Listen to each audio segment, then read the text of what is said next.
parce que nous sommes tous dans des communautés petites, grandes, à grande échelle. Et donc la société a une certaine vision de ce qu'on devrait vouloir, de ce qu'est le bonheur, de ce qu'est le succès, de ce que chaque femme devrait vouloir et tout. Et bien il y a des choses que moi je veux pas. Il y a des choses que je n'en veux pas, ça fait des années que je n'en veux pas. Et franchement, j'ai été encouragée quand je faisais ce book club, quand j'analysais, moi j'ai été encouragée à demeurer authentique. Même si ça ne va pas, même si les autres ne comprennent pas, ce n'est pas un problème. Voilà.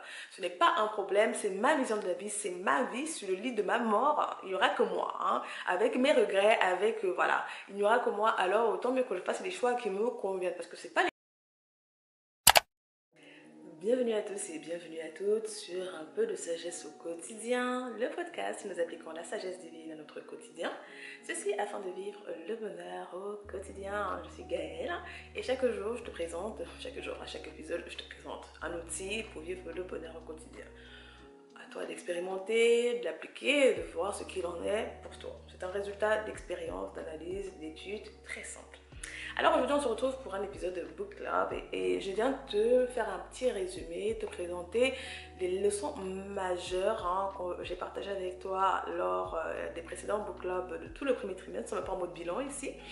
Et je vais te partager celles qui m'ont personnellement le plus impacté et que j'ai travaillé activement à mettre en application. Pas que toutes n'étaient pas bien, mais sur certaines, c'est des choses que je connaissais et que du coup j'ai continué à appliquer. Et sur d'autres, c'est d'autres que je connaissais également, mais qui m'ont, disons, un peu plus marqué tout au long du trimestre 1. On va commencer directement avec La fabrique de l'esclave de Willie Lynch. Voilà, chaque book club a un épisode à lui, donc tu pourras aller regarder dans la playlist book club pour l'écouter.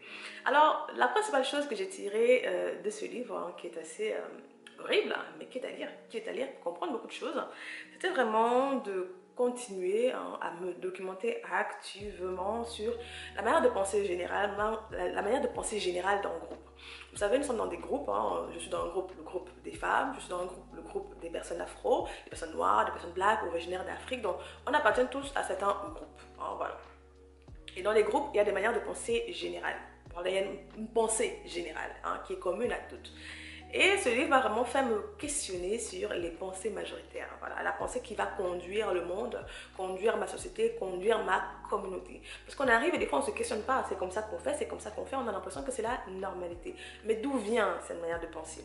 Eh bien, ce livre m'a permis vraiment de continuer, parce que ce n'est pas quelque chose que j'ai découvert aujourd'hui, mais de continuer activement à me questionner, voilà, sur certaines manières de penser, certaines attitudes, certains comportements qu'on va retrouver dans la communauté afro. Et au final, que ce soit aux États-Unis, que ce soit ici, que ce soit en Afrique, il y a certains trucs qu'on retrouve. C'est effrayant. Voilà, c'est assez effrayant. Et donc, du coup, de me questionner sur cette manière d'agir et de voir quels sont les effets. Voilà, d'observer la manière dont une communauté se comporte et quels sont les effets observés. Parce que des fois, on ne se questionne pas. Donc c'est vraiment la première des choses. Donc, par rapport à cela, j'ai continué à me documenter, voilà, sur voilà, les relations hommes-femmes au niveau de la communauté afro principalement, ce genre de choses-là, par rapport à la pauvreté, par rapport au taux de divorce, taux de mariage, en tout cas toutes ces choses qui sont des fléaux très prépondérants. C'est pas que ça n'existe pas dans le monde, si, le monde est en crise de mariage, mais il y a des choses qui sont très prépondérantes dans chacune des communautés, donc d'étudier et de voir mais d'où ça vient, quelles sont les conséquences et où nous en sommes. Effectivement, pourquoi? Pour ne pas les faire moi-même, tout simplement. Ma vie est la première à être affectée, pour ne pas adopter ces manières de penser qui semblent générales et au final, mais qui sont générales, mais qui sont très délétères, qui sont au final négatives pour nous, mais qu'on ne... Voilà, parce que nous sommes dedans, voilà, nous avons la tête à l'intérieur dont nous ne pensons pas. Donc c'est vraiment ça. Donc du coup, durant tout ce trimestre, j'ai continué vraiment à écouter beaucoup de discussions sociologiques, d'analyse, pour voir où on est la société. Donc c'est pas seulement dans la communauté, non, mais dans le monde en général, questionner le système, voilà, questionner le système pour voir ce que moi je prends du système et ce que je ne veux pas du système, parce que tout n'est pas négatif, tout n'est pas à jeter, mais voilà, me documenter, m'instruire. Comme je disais, il ne faut pas être paresseux avec la question d'instruction, surtout quand ça concerne notre vie. Aujourd'hui, on sait bien que c'est plus les politiques, en tout cas ça fait longtemps, mais moi je ne le savais pas, moi très naïve, une jeune femme, je me suis dit que voilà, les politiques, on ne peut pas vouloir tuer son peuple, on ne peut pas. Eh ben si. Eh ben si. Donc il faut se documenter sur tous les domaines, l'alimentation, la question de l'eau, la question de tout, la question en médecine. Donc c'est là que j'ai regardé, moi j'aime beaucoup les documentaires, ça m'instruit sur des questions que les gens se sont posées, des études, voilà, des enquêtes qui ont été menées. et ça glace le sang. Donc, ne pas être paresseux sur l'instruction en ce qui concerne sa propre vie. Ensuite, le deuxième livre que j'ai à te présenter, c'est The Bride Test. Voilà, donc une romance, une romance très simple, mais avec de très belles leçons que je t'encourage à aller écouter. Donc, moi, ce livre m'a personnellement encouragée à demeurer authentique dans ce que je veux, ma manière de voir la vie. Oui. Des fois, on va avoir tendance à réprimer ce qu'on désire parce que, bon, ça va un peu en contresens par rapport à ce que les autres veulent. Ou par rapport à notre groupe veut. Parce que nous sommes tous dans des communautés petites, grandes, à grande échelle. Et donc la société a une certaine vision de ce qu'on devrait vouloir, de ce qu'est le bonheur, de ce qu'est le succès, de ce que chaque femme devrait vouloir et tout. Et bien il y a des choses que moi je ne veux pas. Il y a des choses que eux n'en veulent pas, ça fait des années que je n'en veux pas. Et franchement j'ai été encouragée quand je faisais ce book-là. Quand j'analysais, moi j'ai été encouragée à demeurer authentique. Même si ça ne va pas, même si les autres ne comprennent pas, ce n'est pas un problème. Voilà. Ce n'est pas un problème, c'est ma vision de la vie, c'est ma vie. Sur le lit de ma mort, il n'y aura que moi. Hein, avec mes regrets, avec voilà. Il n'y aura que moi. Alors autant mieux que je fasse des choix qui me conviennent. Parce que ce n'est pas les autres qui viendront vivre ma vie. Ce n'est pas les autres qui vont vivre ta vie, qui vivent tes soupirs, voilà, tes douleurs, toutes ces choses-là, tes insatisfactions. Ce n'est pas les autres. Donc les gens auront toujours des choses à dire. Mais chacun regarde midi devant sa porte. Donc, j'ai vraiment été encouragée à persévérer, voilà, à continuer à avancer par rapport à mes rêves, par rapport à mes objectifs personnels qui sont parfois incompris. Bon, il y a des choses qu'on veut que les autres ne comprennent pas et c'est ok. C'est normal. Le deuxième point de ce livre, qui est vraiment, c'est des points qui reviennent dans plusieurs bouquins que j'ai lus, c'est ne pas faire de suppositions. Voilà, c'est ne pas faire de suppositions, poser des questions. Voilà, ça, c'est un rappel de les accords Toltec. Si tu as déjà écouté ce bouquin-là, tu peux aller écouter ça en résumé des 4 accords Toltec de Don Miguel Ruiz. Bah, ne pas faire de suppositions. Donc, ça m'encourage, hein, parce que des fois, on apprend des choses puis on oublie. On apprend puis on oublie. Mais quand tu reviens dans des discours, tu dis, ah oui, ne pas faire de suppositions. Ensuite, on va passer à Éternel célibataire de Danielle Steele. Alors, avec ce livre, qu'est-ce que j'en ai tiré? C'est un très beau livre.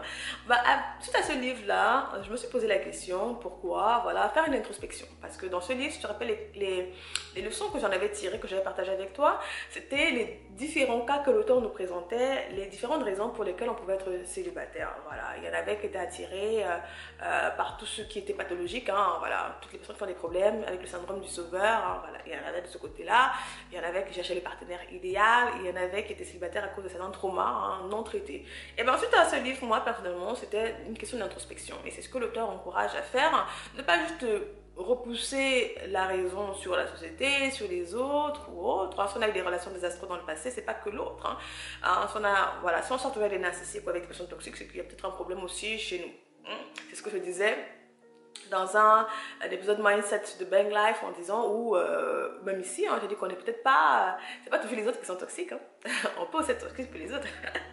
Voilà. En tout cas, c'est un travail d'introspection pour se questionner sur soi-même. Voilà.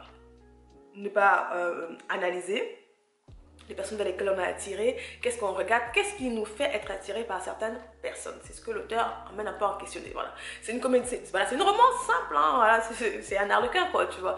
Mais en fonction de comment on regarde les choses, on peut tirer des leçons de tout. Et c'est vraiment ce que moi, en lisant ce livre, voilà, je me suis amenée à questionner qu'est-ce qui m'attire chez les gens quand je regarde les gens, que ce soit romantique, de manière romantique ou de manière sociale, hein, par rapport aux contacts, aux amitiés qu'on va avoir, parce que ça ne s'arrête pas là. Qu'est-ce qui nous attire chez les gens? Est-ce que c'est cette recherche de la perfection, être entouré de bonnes personnes, ou c'est par rapport à certains traumas? Qu'est-ce qui nous repousse et qu'est-ce qui nous attire chez certaines personnes? C'est des questions qui sont intéressantes à se poser si parfois même qu'on ait des problèmes au niveau de ces relations ou pas. C'est pas parce qu'on n'a pas de problème qu'on ne doit pas se poser des questions. Non, c'est ce travail continuel là d'introspection qui nous permet de détecter certaines choses ou pas, ou de se dire que non, tout va bien, hein. Tout va bien. Ensuite, Allô Hercule Poirot. Voilà, avec Allô Hercule Poirot, le principal point, donc il y avait je crois 4 ou 5 leçons, je ne sais plus combien de leçons il y avait, mais le principal point personnellement, hein, je te présente les leçons personnelles que j'ai partagées et qui m'ont impacté. Il y a plusieurs leçons à chaque fois dans chaque livre, hein. Donc tu peux aller revoir chacun des épisodes. Et non, moi personnellement par rapport à ce livre, ça a été l'intuition.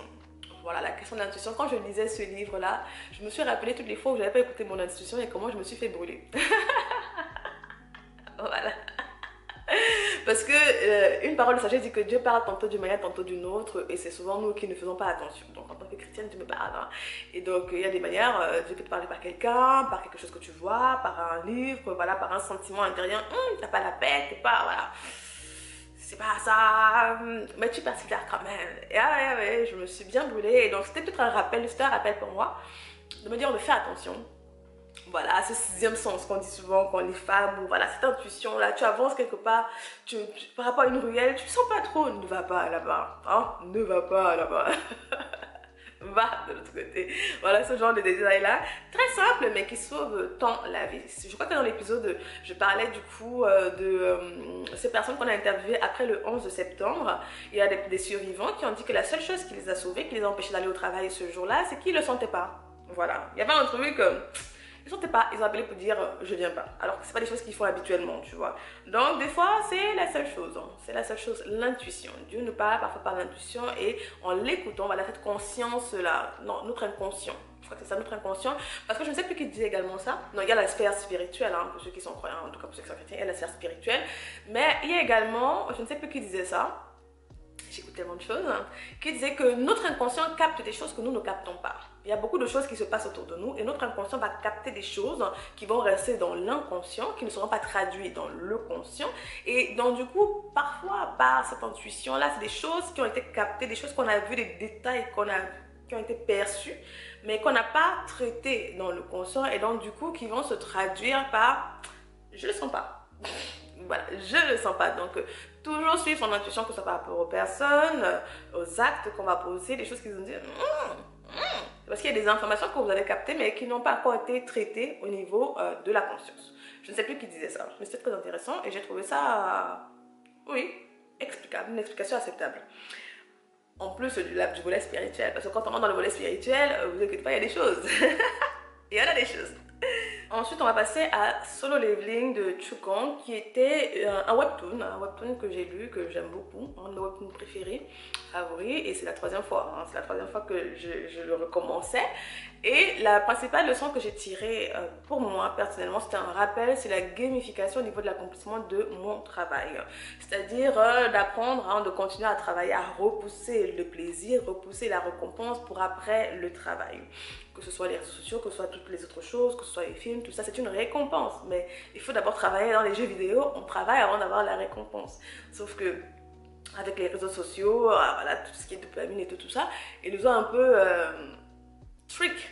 En tout cas, on a été trompés, on a été, je ne sais même pas quel terme utiliser, mais on s'est retrouvés dans un engrenage où nous avons la récompense avant le travail, ce qui fait qu'au final, nous ne travaillons plus. Nous avons du mal à accomplir les tâches qui sont un peu plus difficiles parce que nous avons été habitués à avoir de la récompense comme ça sans en travailler.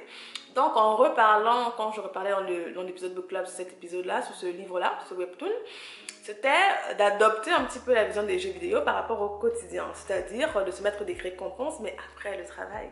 Voilà, après le travail, c'est encore plus de saveur. Hein, quand on joue à un jeu vidéo, quand on a la récompense après avoir fait la quête, on est... Voilà, donc c'est vraiment adopter cette attitude-là vis-à-vis de mon travail. Continuer à travailler à reporter le plaisir. Parce que quand on a pris de mauvaises habitudes, c'est vrai que c'est très difficile, c'est un peu plus complexe de s'en détacher. Mais on avance, on avance. Ensuite, c'était le prochain livre, c'est Comment regagner vos années perdues de Sunday Adelaja. Voilà, c'était sur ma Kindle que j'avais lu ça. C'est un e-book que j'avais lu et c'était la question du temps. J'ai tiré pas mal de choses.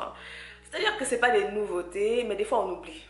Vraiment, moi, je me rends compte, on oublie. On lit un truc, c'est magnifique. On écoute un truc, c'est magnifique. On se dit qu'on va l'appliquer. On l'applique un peu un moment. Et puis après, il y a d'autres choses. Et puis, on oublie. On reprend les mauvaises habitudes. Donc, c'est vraiment un rappel pour moi pour continuer à persévérer sur les bonnes habitudes sur lesquelles je travaillais et continuer à persévérer, à déterrer, à casser les mauvaises habitudes que j'avais prises. Donc, les principaux éléments que j'ai pris à titre personnel, c'était vraiment de me rappeler la valeur du temps. Oui, la valeur du temps, on oublie. En tout cas, moi personnellement, avec le fait qu'on se retrouve à consommer YouTube, Netflix, toutes ces choses-là, on oublie à quel point notre temps est précieux et à quel point on ne le récupère pas. Voilà, c'est la chose la plus précieuse qu'on a, c'est le temps.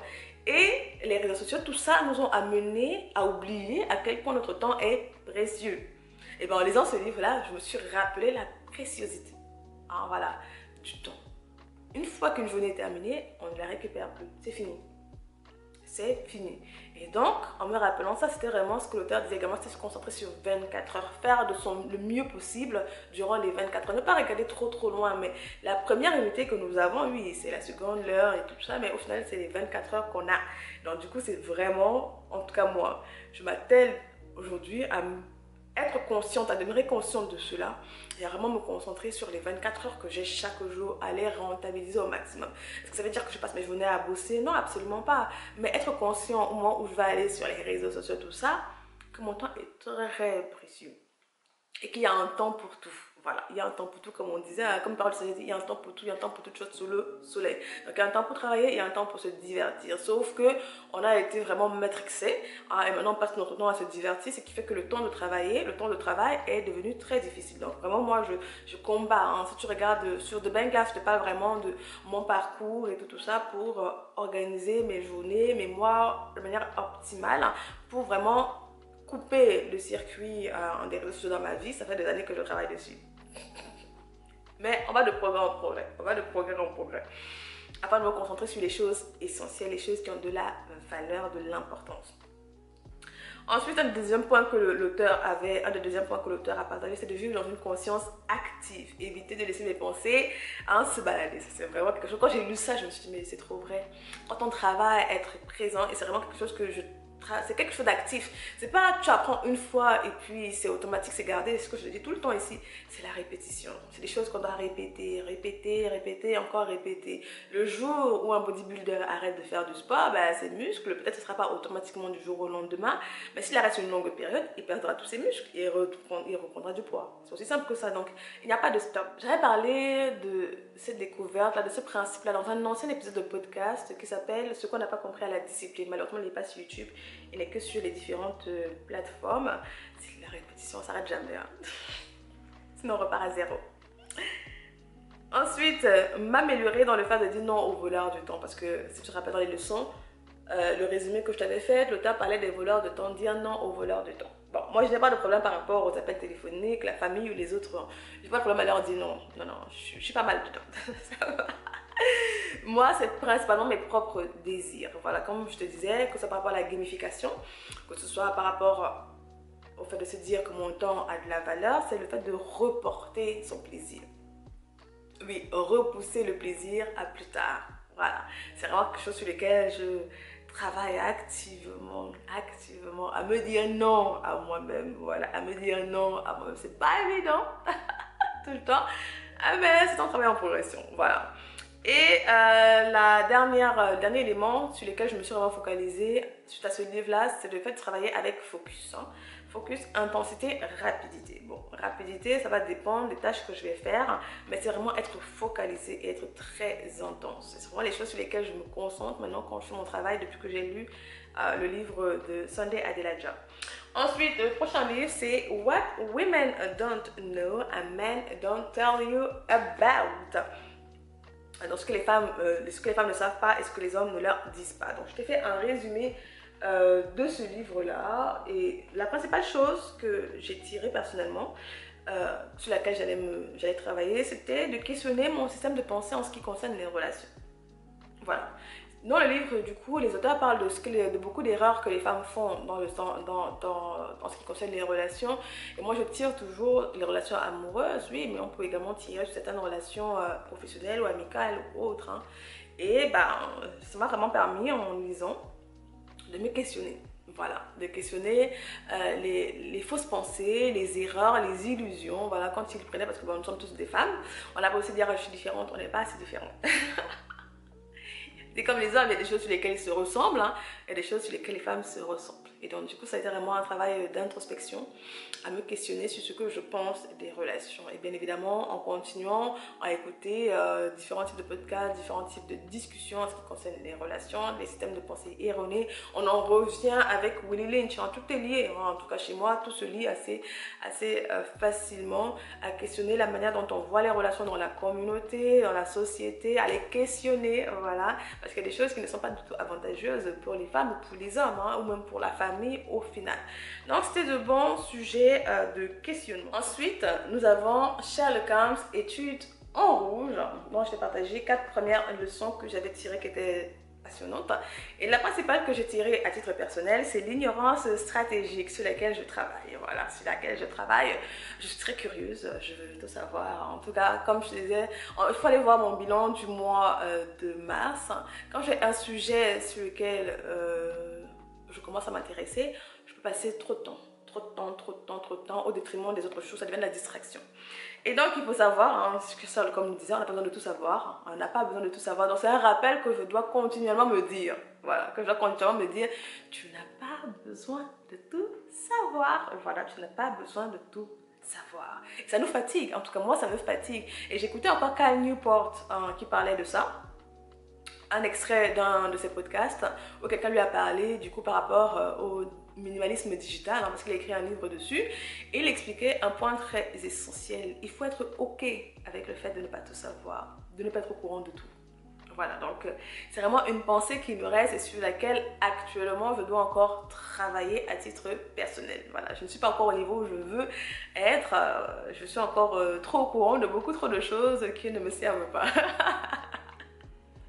Donc, comme Sherlock Holmes, je dois travailler vraiment sur cette ignorance stratégique et être OK. Être OK, à ne pas savoir. Et le prochain point principal de Sherlock Holmes, c'est l'observation, être observatrice, continuer à travailler, à observer, à ouvrir mes yeux, à être observatrice par rapport à l'environnement, la société, les gens, la nature. Donc, on travaille dessus. On travaille dessus. Donc, voilà à peu près les leçons principales de tous les épisodes de Book Club que je t'ai partagé tout au long de ce premier trimestre. Et les leçons sur lesquelles je travaille activement, qui m'ont le plus impacté à titre personnel et sur lesquelles je travaille. Comme je te dis, c'est pas un coup et puis tu as réussi et puis c'est fini. En tout cas, je m'en suis rendu compte. Je m'en suis rendu compte et c'est une chose que je te rappelle toujours activement ici. C'est pas tu entends une fois et puis c'est bon. Je te dis, ah, mais il a raison. C'est vrai. Il faudrait que je le fasse. Après, il y a le travail. Parce qu'on a été habitué à certaines choses, notre cerveau est habitué à certaines choses. Dans le temps de déprogrammer, en tout cas, on est en chemin. Donc voilà mes principales leçons. N'hésite pas à me dire ce que tu en penses. Si tu te rappelles certaines leçons qui t'ont le plus marqué dans les book clubs ou dans des livres que toi tu as lus. Si tu as lu certains livres et tout, ou si tu as appris certaines leçons, n'hésite pas à me partager en commentaire lesquelles t'ont le plus impacté, quelles sont ces leçons sur lesquelles tu travailles activement depuis que tu les as écoutées. Partage, comme ça peut aider chacun d'entre nous à continuer à nous améliorer, continuer à vivre, voilà, à travailler à vivre ce bonheur au quotidien. Parce qu'au final, toutes ces choses que je t'ai partagées, les leçons sur lesquelles je me focalise sont les éléments, au final, en lisant ces livres-là, je me suis rendu compte, nuisaient à mon bonheur. Voilà, d'une certaine manière, nuisaient à mon bien-être. Et donc, puisqu'on veut vivre le bonheur au quotidien, puisqu'on veut être épanoui, toutes ces choses-là, il y a du travail derrière. C'est pas juste que tu restes et tu manifestes la chose. Il y a des actions à poser, voilà. Il y a des actions à poser en toute chose. Donc voilà pour aujourd'hui. On se donne rendez-vous pour la prochaine fois. Prends soin de toi, prends soin des tiens et que Dieu te bénisse.